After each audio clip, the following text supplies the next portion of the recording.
Namaskar. Welcome to Chapter 7 of Economics 101. In the past couple of chapters, we were looking at the budget and how, as lay persons, we can easily understand it. We'll quickly do a recap before heading to the topic for today, which is basically continuing looking at the budget. So, we know what the budget is now. It is a list of inflows and outflows of the government. We know that inflow minus outflow is equal to fiscal deficit. That is, if inflows are less than the outflows. The Indian budget is generally always in deficit. We saw three types of deficit: revenue deficit, primary deficit, and fiscal deficit. Fiscal deficit is the one that is most important for us to know, especially as laypersons, to get a gist or summary understanding of the entire budget. In the last video, we saw the history of fiscal deficit in India. We now know that an expansionary fiscal policy means more spending, less tax, so higher fiscal deficit. Contractionary fiscal policy means less spending, more tax, so lower fiscal deficit. We saw why elected governments like expansionary fiscal policy, and we also know why it is bad in the long term because of the crowding out effect, etc. Now, in this video, we will look at the actual budget document. We will not look at the entire document released during the budget time. We will look at budget at a glance document because we only want a layperson's understanding to get a working knowledge of what's happening. So let me just quickly open up the document. This is the document. It's around 19 pages. We'll go through it very quickly. The first page is text. Half is in Hindi, half is in English. We can go ahead. This is the main table for us, budget at a glance. You can see that they have the actual data, which is the actual receipts, etc. for the year 2017-2018. Then the next column is basically the budget estimates, which is basically the budget that was presented last year for 2018-2019. Then at the time of presenting the current year's budget, what were the actual numbers as compared to what was budgeted for 2018-2019. So you can see there will be small differences in the amount. Like for example, you can take total receipts were, there's a small difference here. Total expenditure, there's a small difference. The borrowing has been slightly different. You can see over here. But you can see overall it's pretty much in line. This is the revised estimates. The most important column for us during any budget is basically the budget estimates, because this column is what is actually being presented during a particular year's budget. We had seen a kind of a summary table. You can see you can actually match a lot of these numbers with that table. Revenue receipts, this is in rupees crore. Revenue receipts are 19,62,761 crore.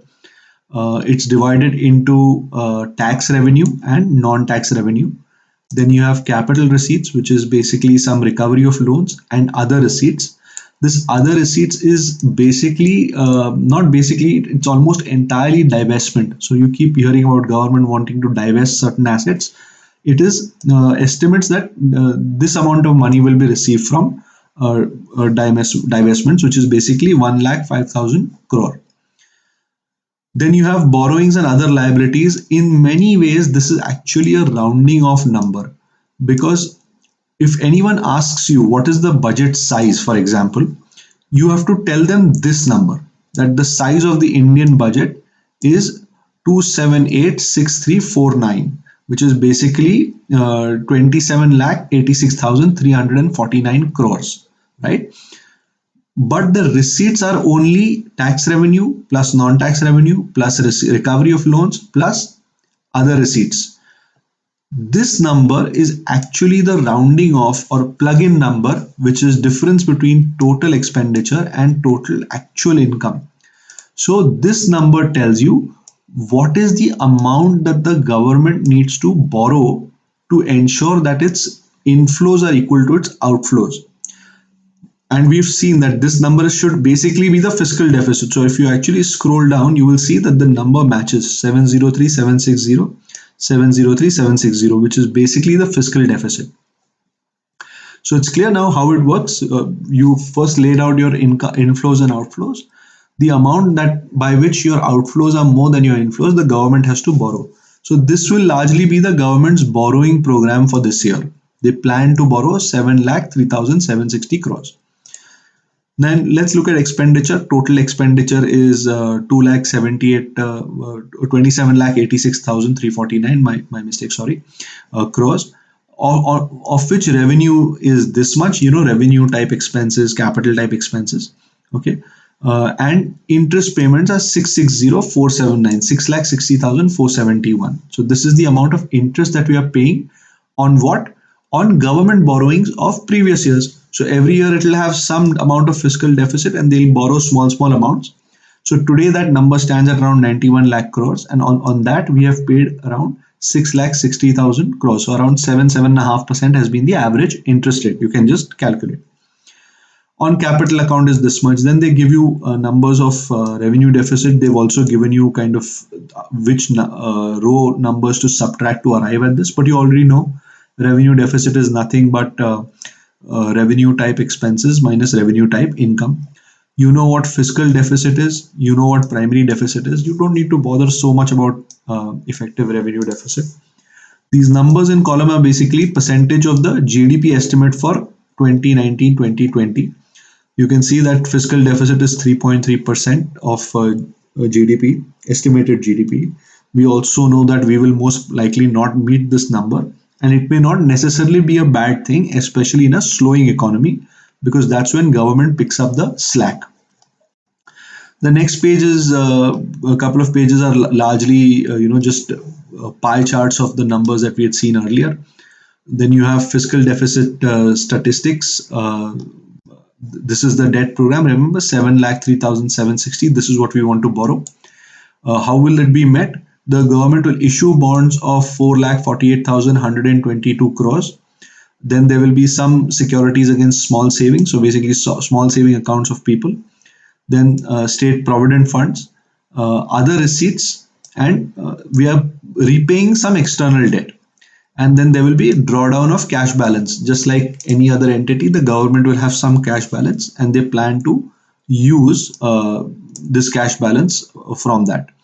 So this is how the 7,03,760 crores will be met. So basically this is how the fiscal deficit is being funded. You can see majority of it is largely from your market borrowings itself, which is government securities and treasury bills. Who manages this program? It's generally the Reserve Bank of India. Reserve Bank of India manages both the borrowing program of the government and also the cash balances of the government. This is just for your information. You don't need to know it. We saw fiscal deficit trends. In fact, we saw since 99 in the chart that we saw in the last video. This is the sources of deficit financing. Again, the same numbers that we've seen earlier, but they're in charts. You can see receipts over here. Now, this is interesting. I've put this into an Excel sheet so that it's easier for you to analyze it.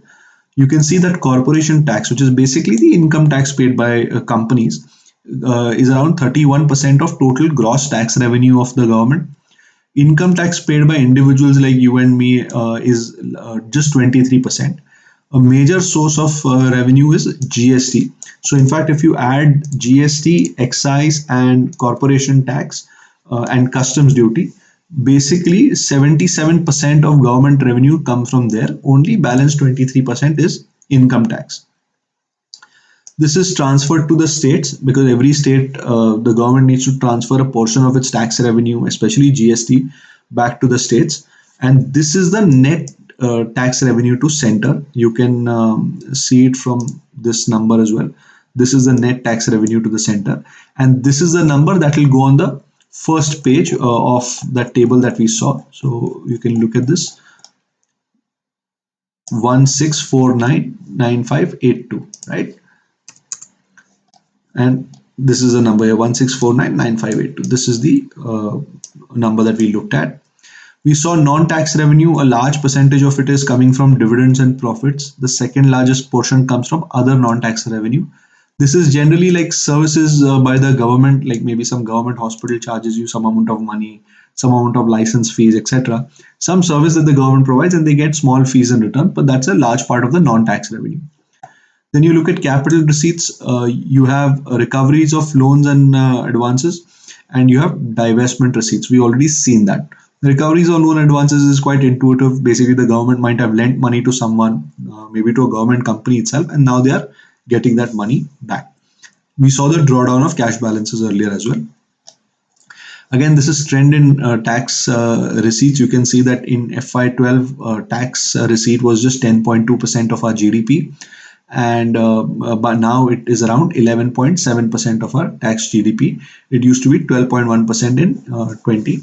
Was the estimated number in FY19. They couldn't meet that, so automatically they revised what they can be making as a percentage of GDP.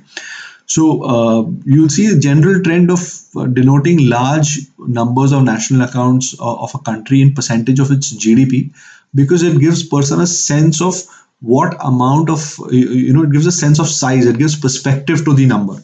That's the only reason, and this is a standard practice the world over. Then go ahead, you can see this is the expenditure of the government. This is the establishment expenditure, to keep the government running. This is allocations to different ministries, etc. This is central government schemes, 8,77,994.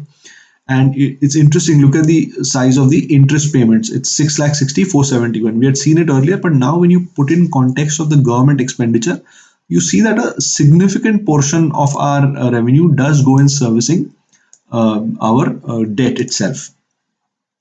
Then there are some transfers to different schemes, commissions, and other grants. This is some budgetary support given to other departments. This is not very important to know, neither is this. This is just, you need to have an idea of what the budget document looks like. Finally, this is the expenditure on various items. You see how much we are spending on pension. You see how much we are spending on defense. It's 3,05,296 crores. You see how much we are spending on different subsidies over here. On agriculture, interest is a major amount. On home affairs, it's 1,03,927. On education, it is 94,000. Now, some of these numbers, like for example, education also goes out of the state coffers. So this is not a true representation of money spent on education as a whole in India. This is just what the government is spending on. The central government is spending on, rather. Then tax administration, we spend 1,07,285 crores on administering the tax, basically the GST official salary, income tax official salaries, etc. This is transfer to states. Then there is some amount spent on transport, some amount transferred to union territories, etc. So you can see that there is a large this thing. This is a good chart on page number 13. You can see the composition of expenditure. Again, it brings out the biggest component of our expenditure is interest, followed by defense, and then there is transport, food, pension, etc. So you can gauge the kind of emphasis paid to different areas by the government. This is a trend over the last 3 years of different items of expenditure, and this is transfer of resources to states and union territories with legislature. This is some assistance and transfers given to state. Again, this is, as lay persons, this is not really important for us to know. I'm just taking you through the document. Again, this is just in chart format, what we saw in table format with respect to states. This is an interesting budget at a glance kind of a chart, and this is something you can actually print out and put on your desk just to get an overall sense of what's happening, how much GST contributes to gross tax revenue, customs, corporation tax, income tax. This becomes the gross tax revenue and where it's going. You can see it's a very nicely made chart and kind of summarizes the entire budget in a graphic format. There is outlay on major schemes. Again, as laypersons, it's probably not important for us to know, but you can look at some key schemes, the way government is spending money on them. You can see, for example, let me just expand this a little bit. You can see what money is being spent on green revolution, white revolution. You can see on Swachh Bharat scheme, for example. So this is a way for you to analyze that when government is saying some emphasis on some scheme, how much of it is being backed up by money, and because money is the only seriousness, right? Really. So this will be a good way for you to figure out what kind of emphasis is being paid in real terms. Yeah, so this is it. This is the budget document. There is no rocket science to this. If you're clear on two concepts. One is the GDP itself, because a lot of these numbers are shown as percentage of GDP. and the different line items in the budget. As long as you know revenue receipt, capital receipt, revenue expenditure, capital expenditure, and fiscal deficit, you are good to go. You will be able to understand the budget on your own the next time you listen to it. You just need to pay attention to these broad numbers. Basically, what is the assumption that the finance minister is saying, that how much tax will we receive? Does that make sense in context of what has happened in the past? And by association, does the fiscal deficit number make sense? Do you think it will be met? If the fiscal deficit is much higher than what was expected, then will that cause a crowding out effect in the market? Will that cause the interest rates to go up? So this is the broad analysis of a budget that you can do and be less dependent on a third party analysis. So I think we will conclude budget in this video. If you watch the first three videos for GDP and these three videos for budget, basically this one and the two videos before this, you will have a strong understanding of general economics of India, and you will not be dependent on somebody else's analysis. I hope you enjoyed this video, and I will see you in the next one. Thank you.